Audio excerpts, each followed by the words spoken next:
Brilliant. Look at the camera though. Ready to rumble. I recommend it. With the internet, we're trying to be quick and fast, and we have to dive deeper to create. You have to understand every kind of words and every playing with them, and then you can create new words. Hi, welcome to the Brilliant Podcast. Hey, welcome back. We're your hosts, Harvey and Maria. Peace and quiet. The sounds of nature and beautiful. weekend motorcyclists cruising past. Why do you like being out here? Yeah, it's so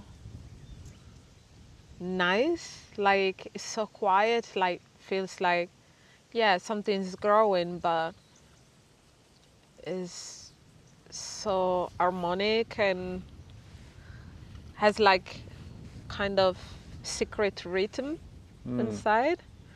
Secret, or you just got to pay more attention to see it? Yeah, probably. And then underneath our feet is a load of mining.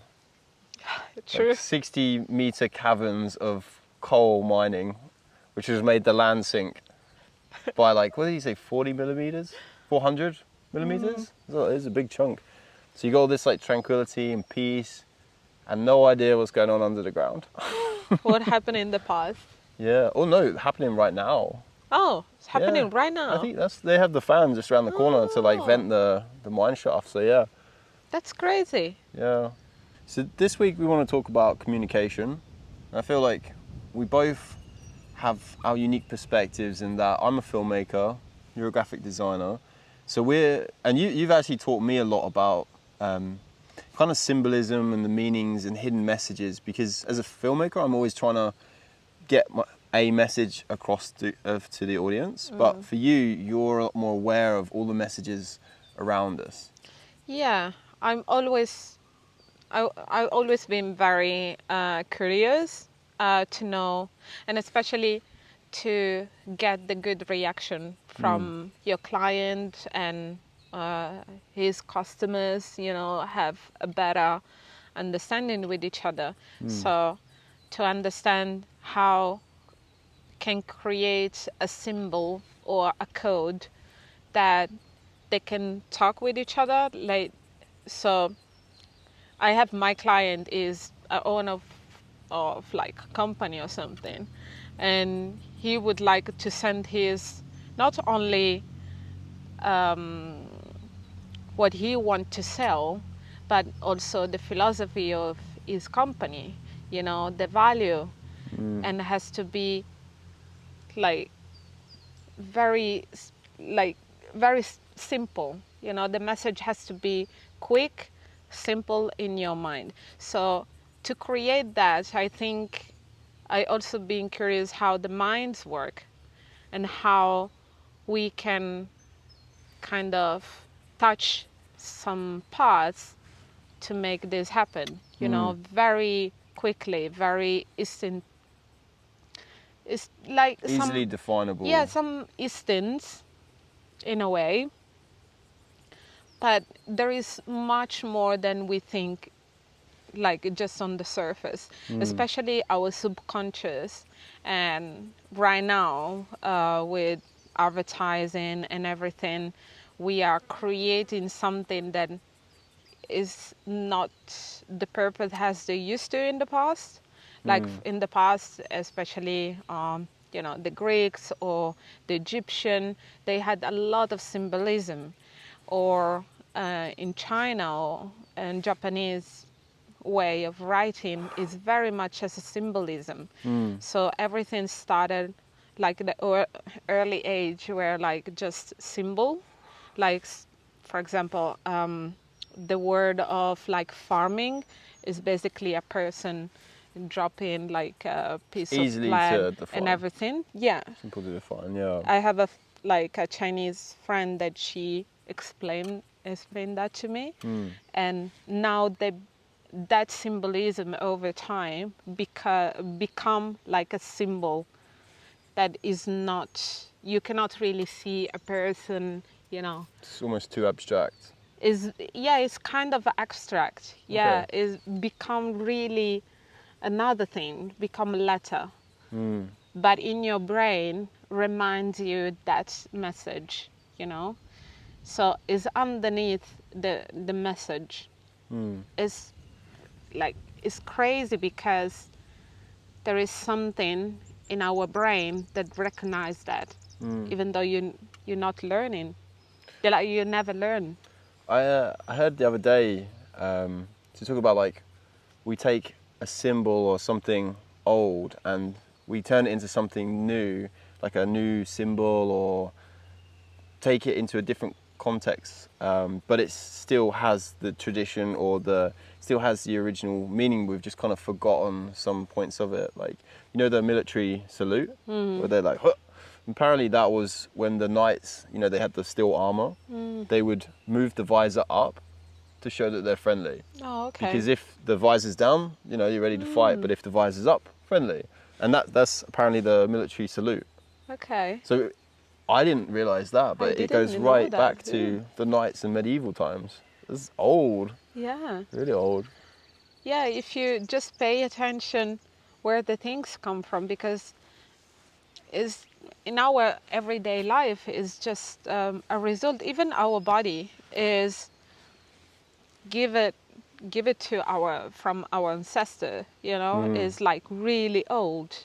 Millions of years. Yeah, Like since like the start of time, the materials and composition of your body, like the iron in your blood, goes way back to like the start of the universe. We're not from nothing. yeah, yeah. So And it's so magic and kind of mad to think that also is creating, is keep growing, keep, some cell die and some other regenerate from the other cell, and is continuously, but it still exists. yeah, continuously living in this very moment, but always change, in this sense. And but to come back about symbolisms, I think our brain has a lot of knowledge because of our body, because come from, you know, even from the beginning of everything. So, yeah, like, and also if you connect symbolism with intuition and you just go with the flow, something really pops up, like, you've been very captured for something or something else, and it's kind of show you a way, and yeah, it's very, very interesting. But I don't like. This little guy.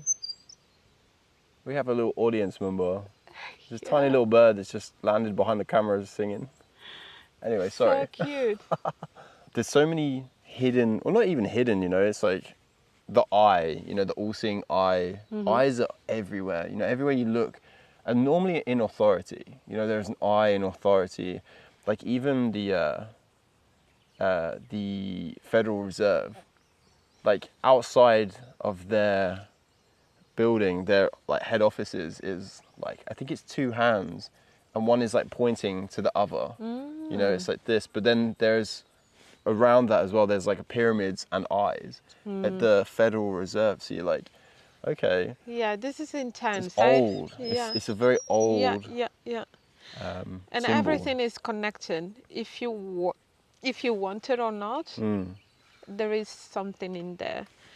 But even like colors, like you talk about colors and kind of certain colors and things used are, I guess like black and white or like yellow are very like standoutish colors. They're very easy to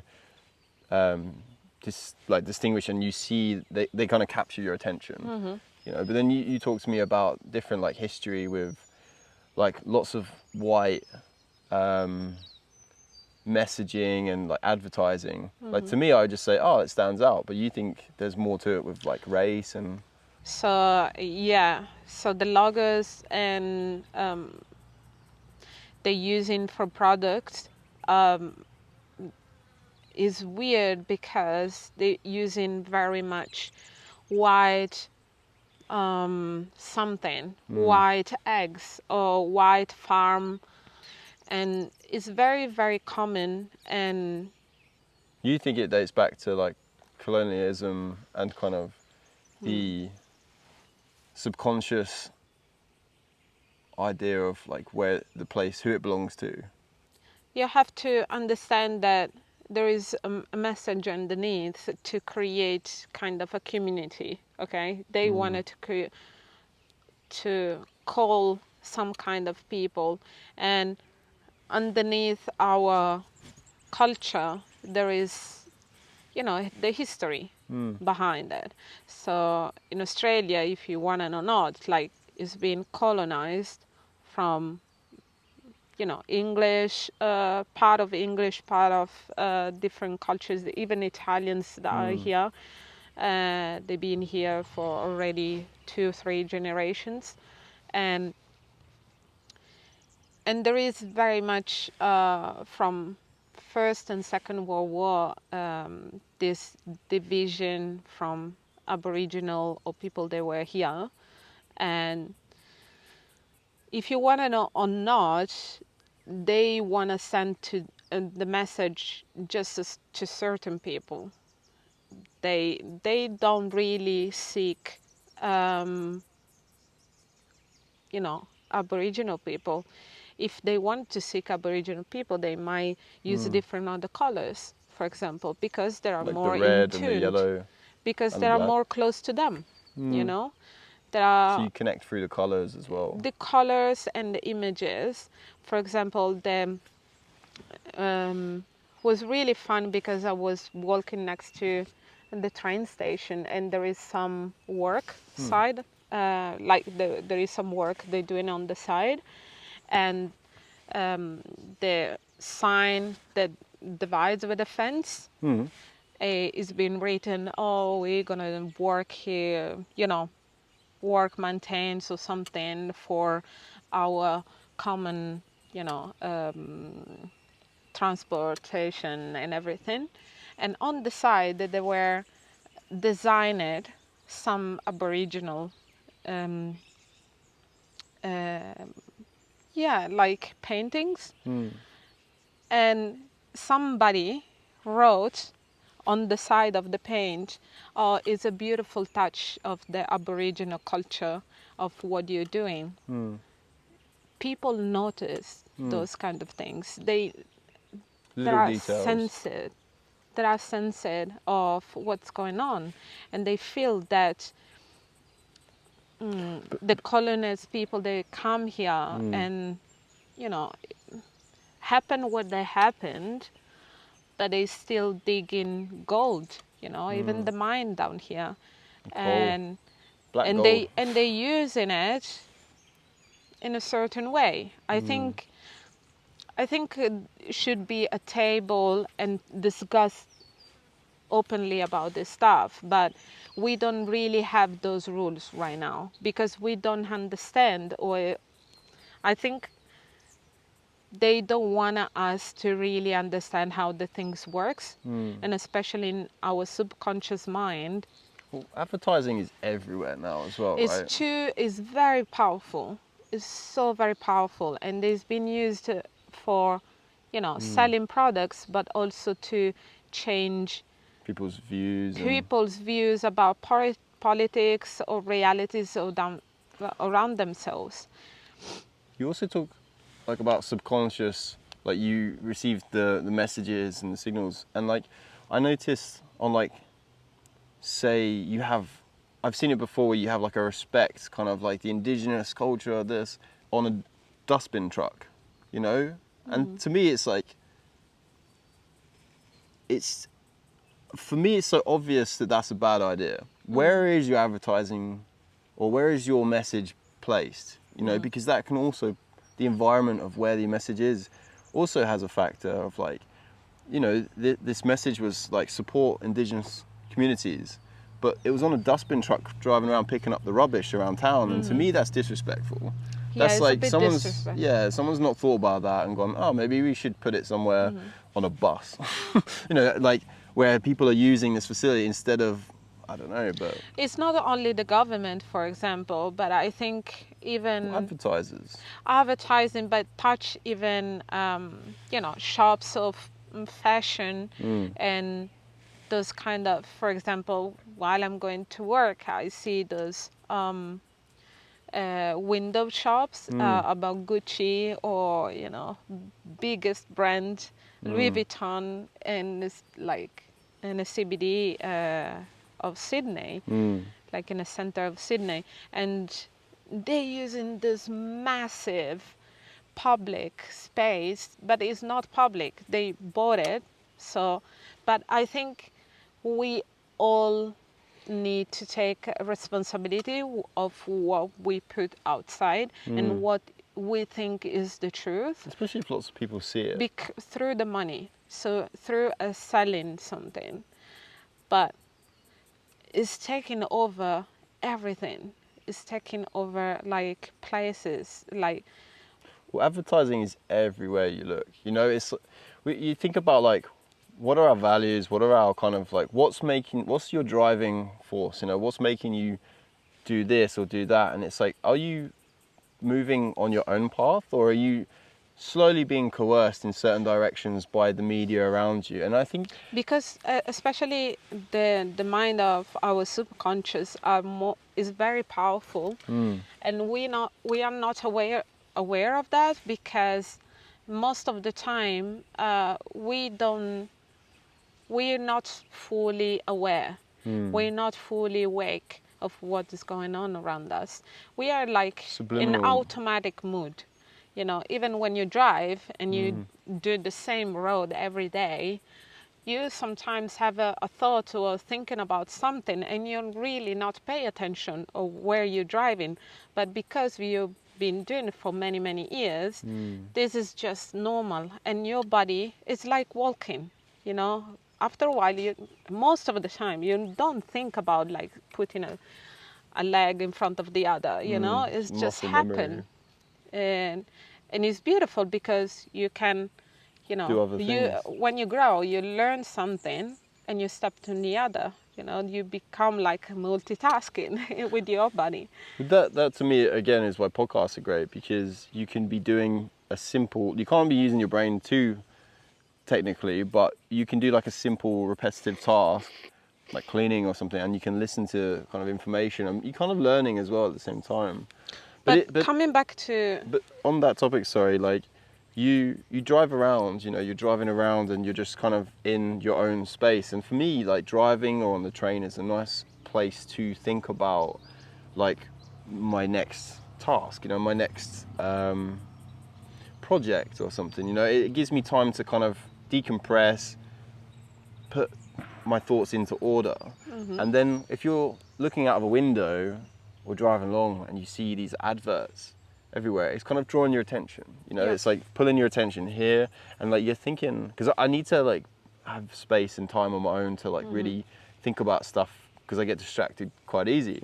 And yeah, it's just like constant like pulling your attention and not letting you just go inwards and kind of focus and build something inside to then give, Yeah, this is where the confusion of this time is very high.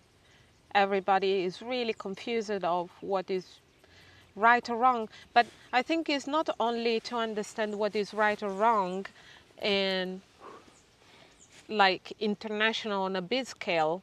It's necessary to understand what is right or wrong for you. And that's it.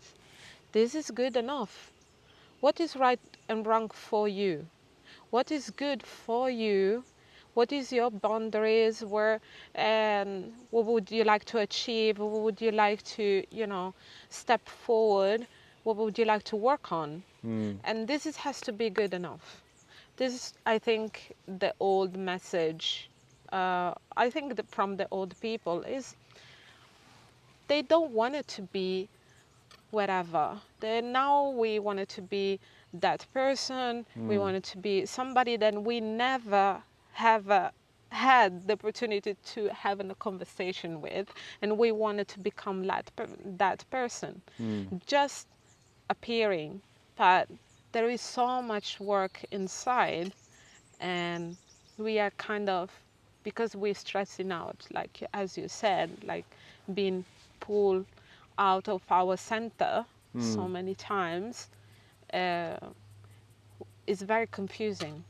We lose ourselves in that direction of your own work, on your own journey, and it's beautiful like this because it's yours. Shouldn't be like everybody else. It's just yours. It's unique. Well, it's funny because, and we'll come back to this because I want communication to be our main topic, but everybody wants to be so unique and individual and stuff nowadays, right? But then everybody copies the trends.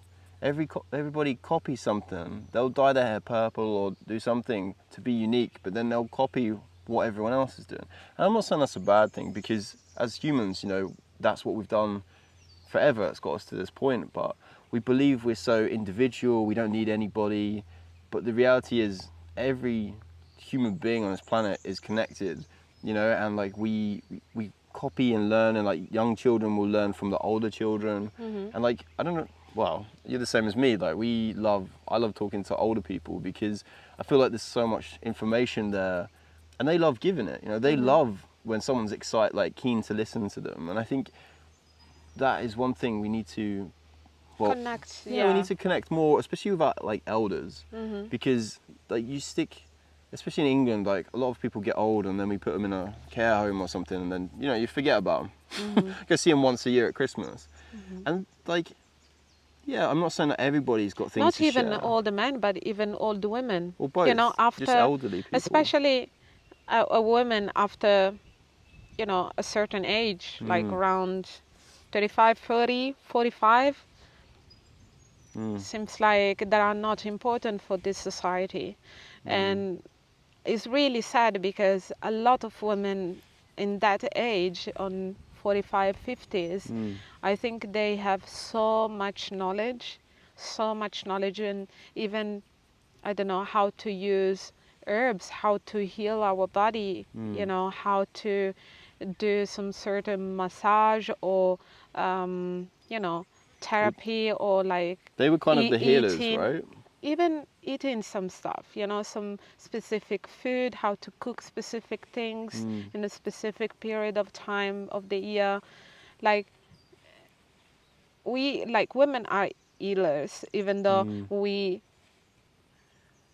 destroy that beautiful way of, women, oh, you want to save the man. No, we not want to save the man. We necessary to help the man to do his job as well. Like, we are part of that. We are part of the circle. We cannot be powerful and go for war like some women can do. And this is really cool. But most of us, they are not, they are capable of other things. We know that the pain is just temporary. We know because we have our periods and everything. We know it's just, we need to hold on, give it a time, and it's gonna heal. It's gonna disappear. And I think that is being suffocated, and not only men but also women are losing that knowledge and that teaching. And I think even throughout history with like the Salem witch trials, they were killing women who they believed were witches by drowning them until they were, well, if they floated, they weren't a witch. But then they're dead anyway. So that's like, that's the most idiotic kind of judgment, like procedure, or like, I don't know. But those women genuinely were healers. They were women who were good with like the plants and the herbs, and people would go to them to be healed and cured, and it would be jealous people who would dob them in, would put them in trouble, and then they would be love killed. for the community, to be there for everybody, for the kids. They were shamans, they were shamans. And I think like nowadays we take the pills from the doctors instead of going like, hey, like what can we eat? Like even around here, there's dandelions and stuff, and there's certain things you can, like a root of this or that, and it will heal, or it will numb, or it will like help your digestive system. Like just like everywhere you go, you know, there's plants which But are. I'm grateful for, hospitals and all this, if you really, really, Like if you break in- your leg, you know, yeah. like you want to go to a hospital because they got Yeah, the facilities. I'm also grateful for that, You we don't want to have rub to, some spice on your leg if it snaps, you know. but on the other hand, if you can, try some holistic thing before to get Yeah. to the chemical peel that really creates other problems later on. This is the thing. Let's go back to symbolism and communication, and like we've had a big conversation about this before, but the world at the minute seems like everybody's shouting. You know, it seems like everybody's shouting, and it doesn't feel, from my observation, that anyone really is listening. You know, they're not making the time to wait for the other person to finish the conversation before they jump in. They don't have the patience. They want to jump in and say their bit because it's the most important thing, without listening and learning from the other person. And at the minute, it feels like words are losing their meaning. You know, it feels like words have been shortened and people's communication, like we talked about before, like English is a very simple language compared to, say, Russian or I'm sure Italian or Greek. You know, there's a lot more symbols in the alphabet, and I think that's one reason why it's one of the most, I think it's the most spoken language in the world, because it's so simple, it's easy, which is good. But I think when we can express ourselves with more words, like you say, like people can visualize and they can understand you even clearer. They can understand what happened to you or your message or your vision. You know, as a like director, you want to be able to express yourself and what you want the other people around you to achieve, because if you don't have the right vocabulary to do that, it's difficult for other people to really grasp your idea. And then that's where frustration comes. You know, A lot of frustration. because it's not even miscommunication, it's just that communication wasn't at a high enough or a deep enough level to really get the message. And at the minute, Not only that, for example, because I'm Moroccan, but also Italian. So when I moved to Italy, actually parents moved to Italy and they had me there. I grew up in schools and in Italian communities since when I was born. So my mentality from a very young age become very Western, very European in a way, and not North African or Arabic or as my mom and my family do. And also she was learning the language as well. So for me was, okay, I have to grow, but also I have to help you with the language, and everything was cool.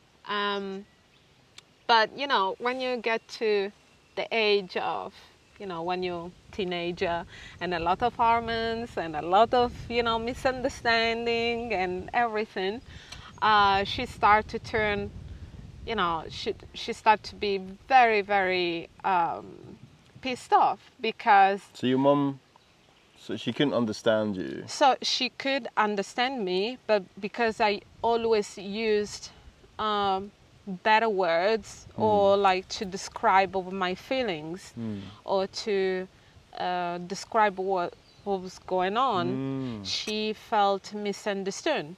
Like she felt, oh, you pretend to be more intelligent than me, but you, like, honey, I'm your mother, you have to, step back and be a daughter.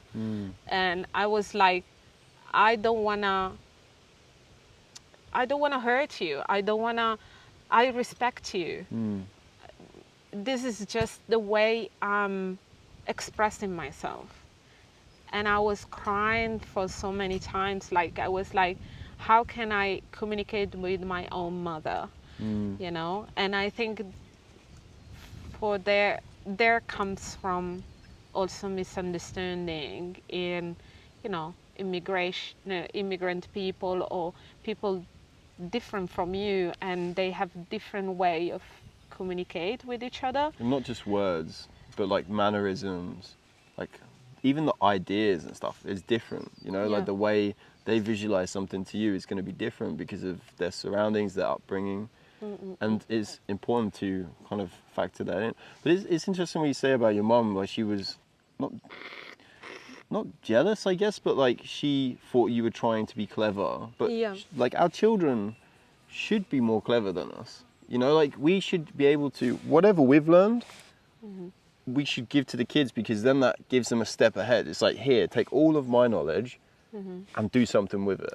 Yeah, but I think because like when you have a kids, I don't have a kids, but I'm thinking, I'm guessing, you want to see something within you in them Yeah. in a good way. You know, like why you learn everything. I think she was like, why did you learn everything from others and you don't understand that your roots are good as well? You know, But I like guess you try to fit in, right? Because it was just you and your mum. I wasn't trying to fit in. I No, was but you just still need learning. to, yeah, you're learning, but you still need to become part of that society. Yeah, I just I just happened to be, you know, and I'm very, very different from my families, and also because, yeah, but I think she understood me later on in life because my auntie, she had twins and another son, and they struggle in the same way. So my auntie, she cannot really communicate with them, and they both get frustrated because the communication is not fluid, as in one language. Has to be passed on to different communities and languages and history and a way of living and everything. So and my mom now, she is like, don't you worry, you're gonna be fine. Yeah, your kids, they love you forever, unconditionally. You are the only mother they have, so this is it, you know. But how we see that in reality, I see that like with internet, because everybody have access to internet and had the possibility Information. to share them thoughts. Everybody has a different way of communicating. So the upper class that I see, Do you mean upper class, or do you mean just people that are like there more academic? Yeah, they have more access to learning different words. You know, have a better vocabulary to communicate, and then you see, you know, those people where there are two very, very smart, but they want to argue. You know, they argue They in a think very it's the sophisticated ego. way. It's like their ego, you know, they want to win the argument. Yeah. They want to compete. Yeah, but it's still teasing each other, piss each other off. Which I think is fun to watch. You know, It's like I think really that's fun to watch. a debate. But the people that grew up, for example, on the street, or they, I don't know, they worked very much with them Like body, physical. very, very physical. They have a different way of communicating. That kind of communication is like really pissing off somebody. They cannot respond. Well, again, it comes Because back to frustration, right? Because you can't. They don't have the same tool of communicating. You know, if you, like somebody on the street, they use them hands and them body to do things, they might say, get like. They're more direct. Yeah, they said, oh, come out and we're gonna, you know, Deal with it. fix this very quickly instead of pissing each other. Well, holding grudges as well, because I feel like, you know, if you don't deal with the situation there and then, you know, people hold on to it, and they're bitchy, and they hold on to these kind of like these emotions way longer than they should. But I think it's interesting as well, like coming traveling, because like I've worked in London, I've worked in advertising, and I've worked with lots of academics, and film is an intense project. Like, each project is very unique and intense, but you have to think like quite deeply about each aspect. And for me, it was really interesting coming traveling, because as a traveler, you become the dregs of society. You know, you're the bottom. Yeah. You're like, get in the fields, picking the limes, right? And for me, I worked at all kinds of warehouses and factories, which was hilarious because, well, because my dad's a builder. So he used to have like his construction business, and I'd go and help him when I was like 15, just like build like gardens and pavements and stuff. And like for me, coming back to that kind of like really hands-on, you make stuff, you know, you're making things. That I worked in a bunch of different warehouses, packing all kinds of food. Yeah, and to me, like you say, the communication is more direct. You know, if there's And sometimes it's silent. The communication is really silent. Like, it's very complicated in this time to put the silence on our conversations, you know.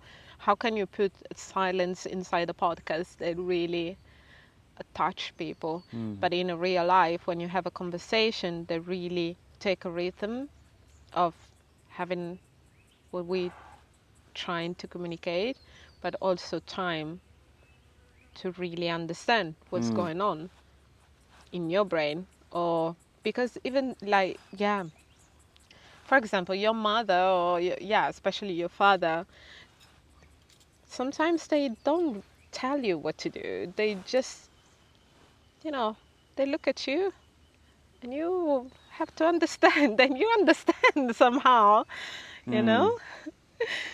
Yeah, I found that with my dad, because he was very much like, he would show his love by doing things for you. Like, he'd help me with my car, or, you know, like build something on the house, or he wouldn't really communicate or talk that much. Like, occasionally, like, my dad was quite funny, or he's funny, sorry. He makes jokes and has a little bit of humor here and there, and then he just goes and does stuff, you know. And then I'm very much the opposite. Like, I'm more like a woman, I guess.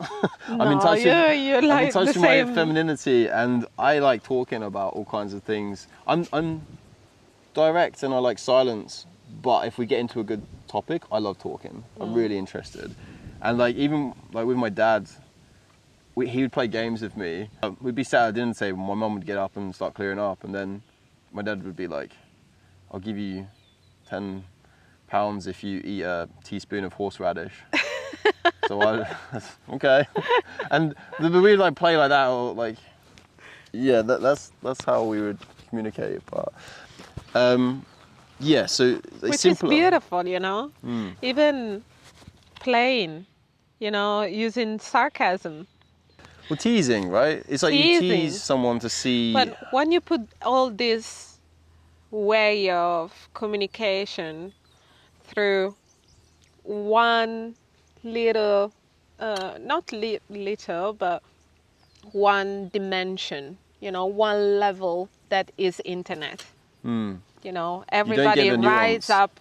Everybody rise up with different way of communicating each other, and that's why a lot of misunderstanding through that way of communication. Well, you get a little bit of text of what someone said, or like a snippet of a video, and it's like, oh, that guy's racist or whatever. And it's like, well, no, like if you listen to the context of the longer form, you'd understand that the guy or woman, you know, it's all part of a bigger picture.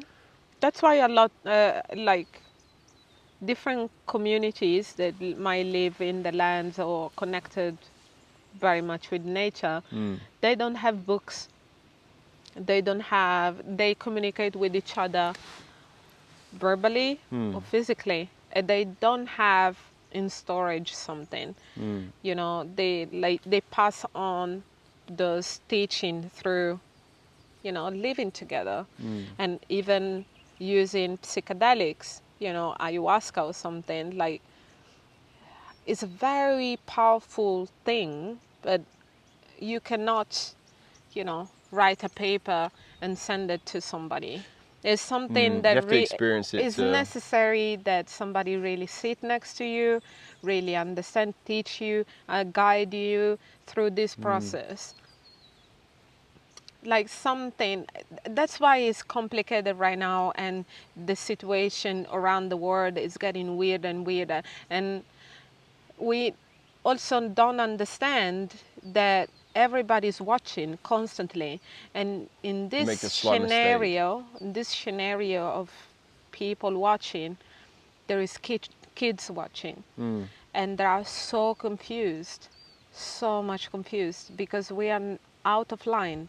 We are not They on. would look up to the adults for, you know, and copy the adults, and they see the adults do certain things, so that's how I should act.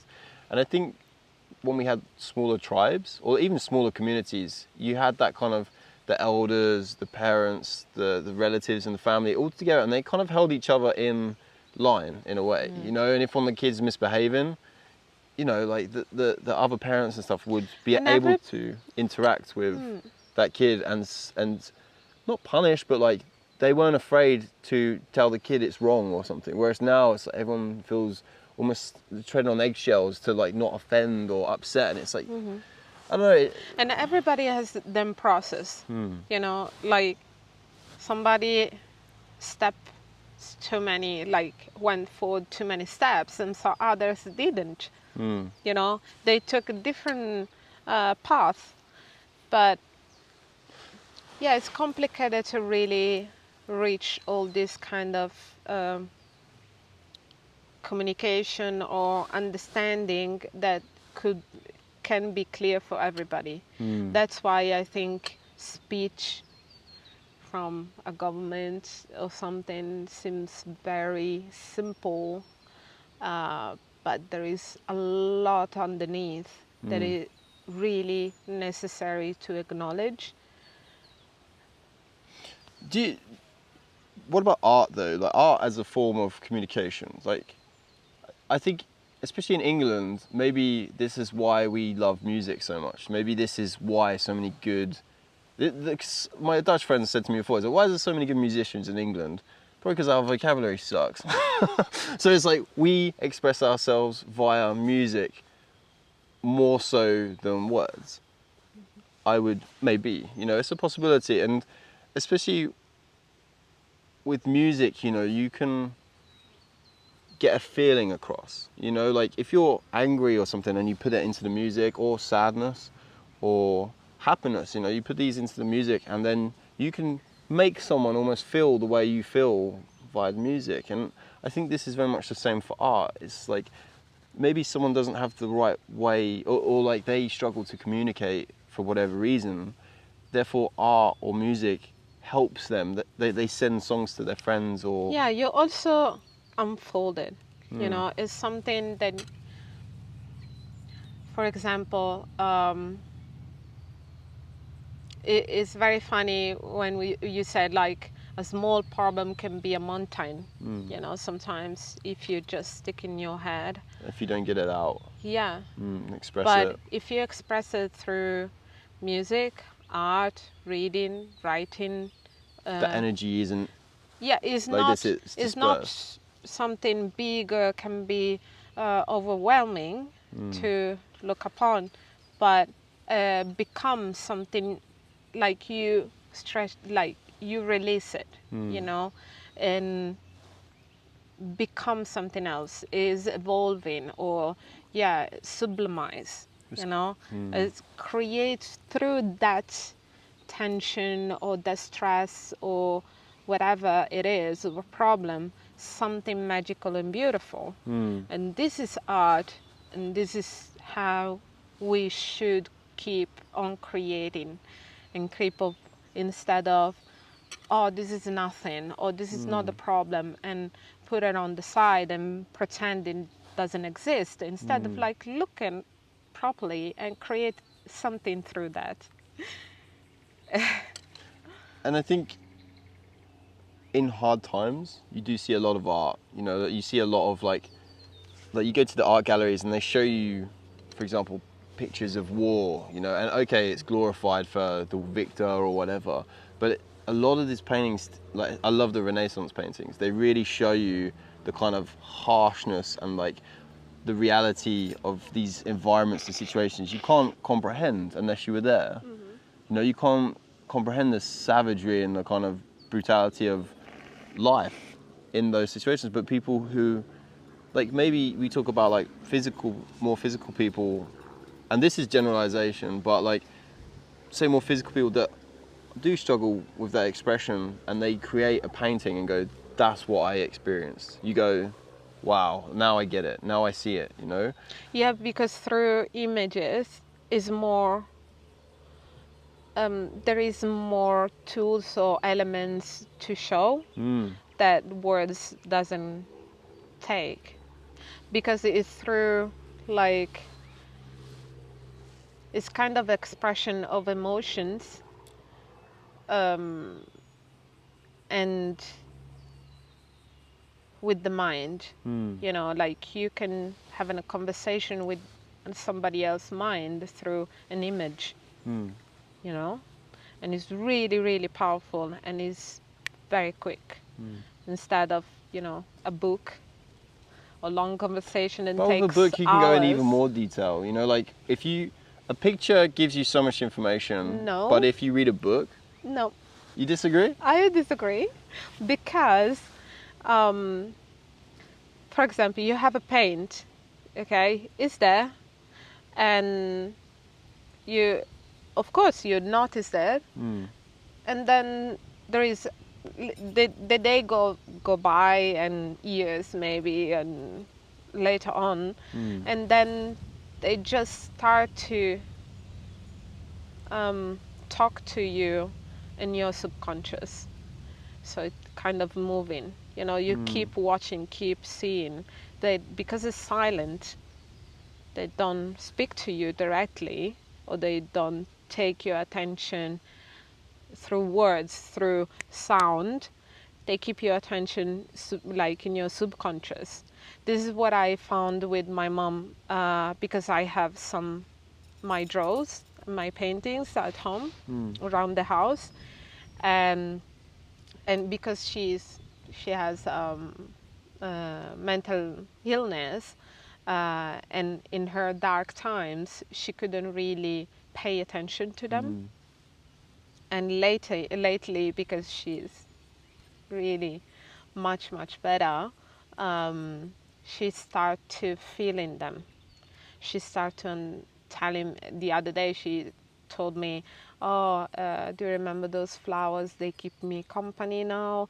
I The see, pictures. yeah, I see what you draw there, and creates kind of a peace, and I feel loved. I'm not feeling alone, you know, around the house, and they're out there. They look at me, and it's funny, you know. It's a little bit of you. Yeah, a little bit of me, and yeah, words are beautiful, are important, but also silence. I think even nature, you know, speak through that. And at the moment, it feels like words are being changed. You know, like words and their meanings have always changed. You know, they have the book burnings and all this, where they would reprint dictionaries, and even like the Cambridge Dictionary. I was online a few months ago looking at something, and you hear all these things about gender. So I looked up, like, okay, what's gender? And the definition had been altered 5 days prior to me looking on there, because I could see the date. And the definitions was all to do with like having respect for people of different genders, and it felt almost like little bits of propaganda. It's not like a non-bias view. It's like, this is how you should use the word, you know. And I don't know, I just want to see what the word is, have the definition, and then go, okay, now I can choose how to use it. But it felt like it was almost forced, and this kind of Distortion. word distortion and Disharmony. like, disharmony, and also like I think of like maths, right? It's like 2 + 2 is 4. It cannot mean anything else. And I think words should be the same. I think words over thousands of years have got their meanings, and we should not change those words, but we should add words. And this is where I don't feel like anybody now is really thinking of new words. We've kind of said, oh, we've got all the words here, and instead of creating new ones, we just change the meaning of an old word. But for me, that's confusing. But we have to acknowledge all the words that already exist. Exactly. This is the thing, but we're losing because we're texting, and with the internet we're trying to be quick and fast, and we have to dive deeper to create. You have to understand every kind of words and every, like, playing with them, and then you can create new words. But it's confusing for adults, let alone children, when words keep changing the meaning. Like, how are you supposed to express yourself and communicate with those around you if Like the the words... Greeks, so the ancient Greek, they used to have a lot of words to express themselves. And like English is about the body and objects, and it's very concrete as a language, where Latin and even Dutch language are more fluid, are more actually has a different way of describing things through it, not only Could you give me like an objectively. example?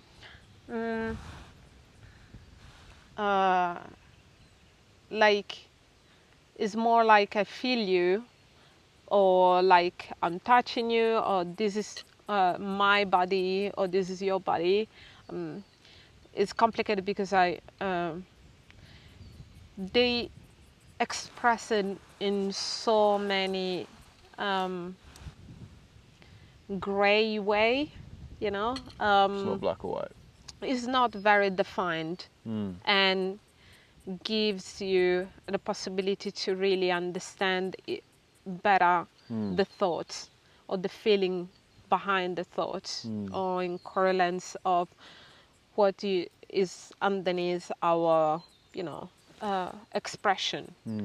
And English, as we said, is great because give us the possibility to connect Communicate. with each other globally, but we also need to dive in properly into stuff and create better way to understand our feelings, understand our visions about the future, about And at the moment, there seems to be lots of people using lots of very technical words, like to get a message across. But then when you look into the message they're trying to get across, there isn't a message. People, and I've seen it online a lot, like they seem academic, like people that talk in these kind of technical words, they seem to know what they're talking about. And for someone that's not used, like they're more of a direct communication person, this can be confusing because it's like, what are you trying to say? And this I found very much on film sets, where the advertising, the client, the agency would be, they would turn up on set with like 8 or 9 people, like a big crew of them. They would turn up, hang around, drink a lot of coffee, not really do a whole lot, and they would, as a director, I need to know their vision, I need to know what they want, and they would give you this elaborate explanation of all these different details, everything, and going around the house. So for me as a director, like, I need things as clear as possible so I can get my team around me to get on board with the same idea, to be able to understand the idea and do it without too much confusion. So this huge explanation, I would just break down into like 2 or 3 points. And sometimes they kind of look at me and be like, yeah, I guess that's what I mean, but like, to be able to express to everybody and for everybody to understand, it's got to be straightforward, it's got to be simple. And that's not like reflective of the people, that's just so everybody can understand. It's a good point to trying to connect through, like, trying to find better words to understand the community and connect, you know, like connection through, instead of using you through that, like instead of create with my words like a feeling you make you, I'm trying to make you feel guilty, for example, to do something for me, but instead of make Manipulation. instead of manipulate you, maybe trying to find the better words to get you voluntarily and lovingly come close to each other, you know, come to the community, come together for a better purpose. Well, you can be direct without being rude. You Yeah. know, like some people, like I've had it before with employers where they do this, do that, and you kind of straight away put a wall up, and you're like, well, I'm not going to work overtime for you because you're a dick. You know, it's like if someone tries to get on your level to understand you, and then when you notice something about somebody, and maybe they're angry about something or whatever, you don't want to point it out in a way that makes them become self-conscious and then they feel like shame or something, because then it just makes them go more into themselves. Yeah. But if you can, as a friend, you know, I notice like you have this like habit or something you do, like, well, what's that about, you know?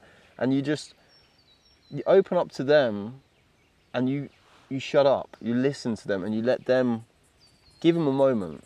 You know, one of the best things to do, especially in like business, is to not say anything. So you're on the phone with a client and they go, oh, you know, this is our budget, this is all we can do. And you're like, yeah, but my rate's this. This is what it's going to cost you. And then you shut up, you don't say anything. And they're like, they're making excuses, all this. Okay, see you later. So hang up. And then I've had it where they call back half hour later and they go, okay, and they've upped their budget to almost get to where I am. You know, and then, you know, I'll make a compromise. You know, we could keep the business going, but just learning to not speak and just leave it with the other person. Let them think about it, you know. And it's the same for like trying to communicate with people, not just for business, but like, say your friend's upset about something, you know, like just give them time to come out of their shell as such, you know, and to speak with you, right? But I think Time is important. time, yeah, exactly. Yeah, what we see right now is everybody having they come from different scenario, different way of communication, different culture, and they all have an access of releasing them thoughts, and everybody has a power. So what I see is, instead of shooting each other out, it's really necessary to listen and get behind, or like get over of how they might say things that, for example, because my mom, she has mental illness and everything, sometimes when she had those moments, she was really, really in a state of anger, or she was like very, very aggressive, very, very tension. But instead of looking her physical reaction or in an aggressive way, I was trying to understand where is the message. And what is the message? What she was trying to tell me over and over and over. And in the beginning, my reaction were like going out and leaving the house, or, you know, stay away from her, don't communicate or shut her off. And then I start to listen to the message, and I tried to give her what she was asking me. And now become much easier. The communication is, when I'm talking, she's listening. Even though she has a lot of problems, she's more in tune because I listened to her first. And yeah, therapists, they did, but it's different. Maybe because I'm her daughter and everything, we spend more time. But even with my friends, sometimes, of course, somebody has the moments or, you know, their problems, and they might have, you know, strong reactions sometimes. And it's really cool when you step back and listen to what the other person needs, because it's an expression of, you know, pain sometimes. And we see a lot of pain around the world and what happened in the past.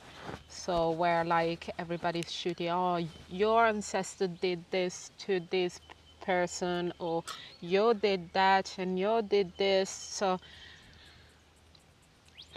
Everyone's got their own issues, like their own like history or whatever, you know, like how far back do you want to go with a lot of this stuff? But I think the important thing is to move together cooperatively in a direction, and to see that obviously everyone's different to us. Like your next door neighbor is different to you, let alone the person on the other side of the world. You know, so they're gonna have different views and stuff, and it's important to be open to that and also respectful. You know, and like I think, I don't know, there's one thing I love about traveling is like you see the different cultures and you see the kind of the stereotypes, you know, and yeah, like French people have a stereotype about them, Italians do, English do, and like there is truths in all of that, you know. I'm not it's saying really beautiful because you see on, you know, films, and you're trying to capture those realities, like the you know. characters, Yeah. the different personalities, and yeah, for me, like that's what I love about traveling. Is just like you're watching and you observe all the people, and like gives you so many ideas. And this is what you do in your work, you know. And this is also what, how can you manipulate somebody's view, you know, when you create something through that power, and then you manipulate in a certain way to send a different message that is not real. This is what we see sometimes in politics and Even in TV, yeah. like I think it's good when a podcast just rolls, and I know we cut this around sometimes, but like especially when it's important topics, like I don't know, you get academic and a presenter or something together, and they will cut it around to make the presenter seem like they've got a certain answer from the person they're interviewing, you know. And it's kind of, if you're not doing it with good intentions, it can be disrespectful, but it also can paint the person in a bad light. And I feel like this is why it's so hard to trust anything we see on TV and that now. So we got the deepfake technology where you can literally make someone's face say different things.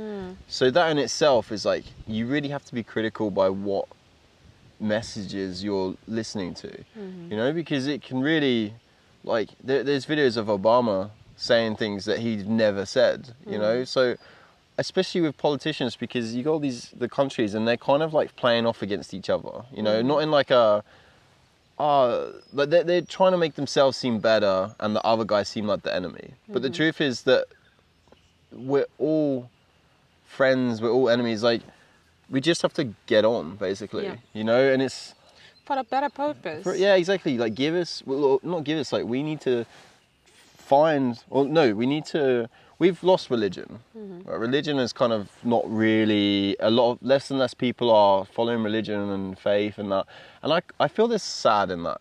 You know, I feel like that it's very sad because we do need something to unite us. We do need something that brings mass amounts of people. And also, to come back to different communities and people around the world, we need each other, because I can do something, but I know also I cannot do some other things. So I need you, you know, especially, for example, as a woman, you know, we have periods where we can't physically work. We can't, and that's why we need men to look after us, look after in that period of time where we are overwhelmed of making babies, or you know, or having just a period or whatever.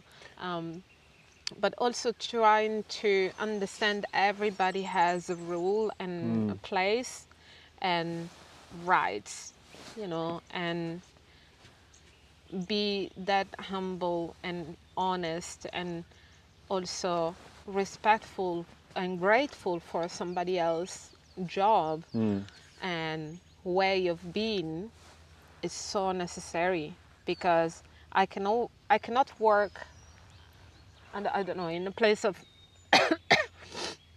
people that just build or engineering people. Like, I cannot really connect. Like, I can connect with a lot of people, but Well, they're more logical, right? there Like is a engineers are very different logical people. there is a different kind of way, and they connect with each other, so can create something more. And I have other way of connection that I can create different things, but with this the other kind of people probably, which is doesn't nothing doesn't really have to be right or wrong, or this is the only way for everything. It's just I don't know, an harmony of this collective movement of creation and in everything. And I think it's beautiful if we just listen and collaborate with each other, as we do in workplace, because we forced to do it. But so communication in the workplace with so much diversity, it's important because there is obviously conflict, and especially with men and women, I find, because men deal with situations differently to women. I find men are a lot more direct. We don't go around the houses as such. We kind of just A to B. Where you can speak for women. So the men are a lot more direct, and even And you want to fix things quite quickly. yeah, we want to find a solution. We hear a problem, we find a solution. Because otherwise, why are you talking about the problem? Yeah. We don't. If you got a guy and he's moaning and complaining and just not really doing Yeah, anything. move on fast, Move quickly. on, yeah. And even in the workplace, when guys come up to you, like, when you get that guy who's just complaining all the time about shit, it's so boring. It's like, dude, like, okay, I get it. Like, we all have ups and downs, the emotions is positive, negative, but for me, it's like, I want to stay more positive. If I'm neutral, well, that's boring. If I'm too negative, why does everyone want to be around you? Like, I get it every so often, but the truth is, you need to keep yourself positive, and you feel better as well. If you feel better, if you're, you're in a mood, and something's happened, and you're not in a good space, you have to force yourself almost to be in that positive space, and like just around you, everyone seems to connect with you better. They seem to understand. But also, like I think is necessary to have this state of mind. That's why our reality is very much print on. Like, we have to make shit done, deadlines, has to be in a certain time. We have to move on. We have to make, we see the problem, we have to fix it. But in the women's world, even, you see two groups, when teenager girls, they deal with the problems differently than boys. Okay.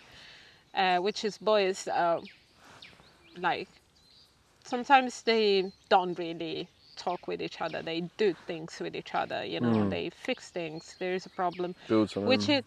which is beautiful. And not only all the groups act like this, because they talk with each other as well. But women, if there is any problem with each other, they don't really solve it straight away. Why? Because we know that if you force something to solve it quickly, sometimes it's not the right time to solve it. You know, there is also a process to really release the anger, or really there is something in that problem that has to be addressed, and then we can fix it. But sometimes it's necessary, like for us it's necessary to hold it. It's like when we have, you know, pain, we are more like the one that hold that energy, all that anger, all that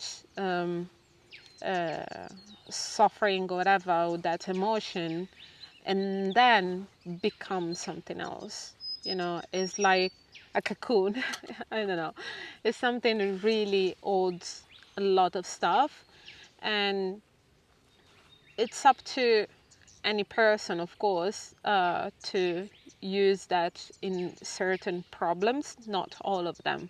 That's why I think, because everybody has male and female in, you know, in the way of living, we use those kind of male way and female way to overcome problems. So sometimes you need to fix it straight away, to close it, or, you know, let's find a solution. And some other problems are really necessary because you can't really fix it in that very moment. Some problems you cannot fix it, but Sometimes are there. people just want to explain their problem to you as well.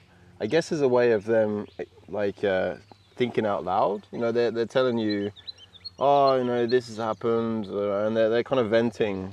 And I found like sometimes the worst thing to do is give them a solution. You told me about that story about that kid. Where I used to live, we would have street parties, and like when I'm talking like the 90s, you know, like when we were little, and the families would all be in the street, would have barbecue and stuff and music going, and there was this one kid who was down the end of the street, and he would just like show up, and like he was angry. He would always turn up like a dirty face, cause trouble, like spit, would swear. And I remember my mom one time was just like, oh, sod off kind of thing to the kid. And then at one of these parties, and then he went off, and his mom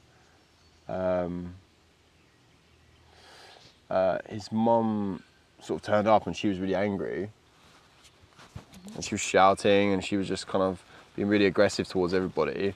And I think she went to punch my dad, and he just kind of like stopped her, and she fell over, and she got up, and she was she was really angry, and she got up, and she was just like, right, that's it. And then my family got like a letter through the post like a few days later, basically like saying you're gonna pay for this, like you're that's it, you're dead kind of thing. And the guy was the boyfriend of the woman. He'd signed it, so my parents just basically handed it to the police, and then the police came to the woman's house and arrested the guy, and obviously saw what was going on in the house. And like this kid was basically living in his own shit. Like his room was like piercing shit everywhere, and like he ended up getting taken away by social services. And I mean, like, it's pretty dark, you know, that was the outcome of like anger, you know. But I guess I see what you're saying, like with frustration, you know, that kid was obviously not happy, you know. He was living in a really bad environment, and for him, he would just turn up and like spit and just be aggressive outwards, because I guess he didn't know how to deal with it, you know, like he didn't find a way of or didn't have expressing. help. Yeah. He didn't have someone there to Or support words, him. how to express that madness, you know? Yeah, so I guess, I don't know, it's you get any troubled kids, you know, we've had it before, and like, for some reason kids just like have beef with my parents. But there was another kid who would like throw rocks and like smash the windows in my parents' house, and there was like one problem kid in the street, you know, like, and you know who it is. Everyone knows who it is. It's the one foster kid, no disrespect, that has got, you know, he's with the family that he doesn't connect with. He's angry. I say he because it's normally boys that are more angry, I think. And Because they don't have a way of expression properly, and also because as we said before, male are more physical, and women, for example, when I was a kid, there was a lot of a lot of things happening at the time, and I was really silent. I was really quiet. The only thing I was laughing. you still do Like that. as soon as something happened, I was laughing out loud. But I was the only one. Like I was also the weirdo, like the weird kid that doesn't talk with anybody, but like randomly was just laughing. So, yeah, it's beautiful because, like, the beauty of life is expressing want to break free, you know. I want to break free. Yeah, like want to break something. You want to create something evolving, you know, and especially, yeah, people they might don't have proper tools or proper way of communicating. The Just more people to talk to as well, you know. Like sometimes people, like I see the comments on some of these like psychedelic videos and like people going on their own like spiritual journeys and stuff, and they say they're just like, I don't have anyone to share this with, you know, and that's wild. Like, because me and my friends, I studied at art university, so for me, like, I've always met funny, interesting characters, and they're the sort of people that interest me anyway. Like, I'm always interested. Like, I can talk to people about football or whatever, but I don't really care about it. You know, like some people love football, they love how their team's doing, but for me, I don't find any interest in that. But if I find someone and we're talking and they just show like a deep interest in something, that makes me interested because it's like, oh, okay, like I can learn from you, you know, like this is like a fascination, and this is where that like the magic. yeah, come the from. magic. And even like where we are today is like we are on the land of where my friend has built his workshop, and he's built this huge kaleidoscope, and like I'm making a film about it which will be out soon hopefully. But I don't know, it's just that like expression, and like people who they go away, you know, like people, they have this space, and I think that's very important, is to create a space where you can explore things you're interested in, you know, because like if you're in your room in an apartment and you share a house with like 3 or 4 other people, you know, it's difficult to like make the environment that's lets you explore your creativity. And also make you flourish. You flourish in so many other ways as soon as you step out or trying to connect with somebody else and trying to create something with somebody else. And yeah, it's beautiful. And I think we can do this collectively. We just need to find a better understanding to use our knowledge, and that is already inside ourselves, you know. And that's why, as we talk about symbolisms, and there is something already, we are already connected to that beauty that is already part of us. We just need to open our eyes and really embrace it. I love that about the indigenous culture in Australia, where each animal has a kind of role in the world, you know. And like for me, one of the things I found was really cool was like you'd get these birds up in Cairns who would wail, and once one would start wailing, they'd all go off, and it sounds very ominous in the dead of night when these birds are all like wailing together. But that in the indigenous world is where these birds, a spirit has passed on, like someone's died, so that's why they would wail. And then the black cockatoos, you would see them flying, and they would guide the spirits to the afterlife. You know, and I love that. yeah, it's cool. I really like kind of, I don't know, I think there's meaning in like, what is anything without meaning? You know, like everything, we give purpose, we give reason, and that's kind of life as well, you know, like. like as I said just a little bit about before, through, you know, like communication open up a lot of cultures, and they also have a lot of there are they have a lot of knowledge behind it. And this is where I was stuck when I was growing, because I felt very much Italian, but in my body, you know, African, Moroccan, or I don't know where they come from. Like there's so many places I think around there. So I was trying to find myself between those two words. And in the beginning, it was like a fight to find the best word between those two. Like, oh, Italian culture is the best, then Moroccan, African culture. And I was like, no, like there is beautiful thing, like the expression of dancing, the expression of food, the expression of literature and words, has like, even Arabic words are very, very old, and even say Salamu Alaikum is like welcome, peace your heart, your mind, God bless you, like means all Many these things. things in one word. It's like magical, like it's magic happening, you know, in just one word. And even the sound, the frequency of using those words. That's why, yeah, it's hard to, it's easy, I think, to say bad things. It's a bit hard to really find the beauty and the creation through that, a conversation, or you know, maybe somebody is in pain, but also trying to comfort the other person, trying to not, instead of digging deep on the what is the reason or the anger or whatever, but it's trying to, you know, move in that space of like, you can make it. I'm here next to you. We're gonna figure it out now, tomorrow, next year, whatever. It's gonna be fine, you know.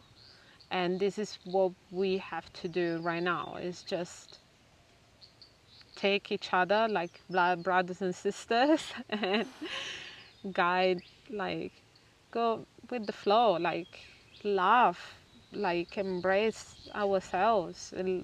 Just slow down a little bit once in a while. You know, like, that's why we come Yeah. out here. It's just we've been in the city for too long. You know, we need a little break.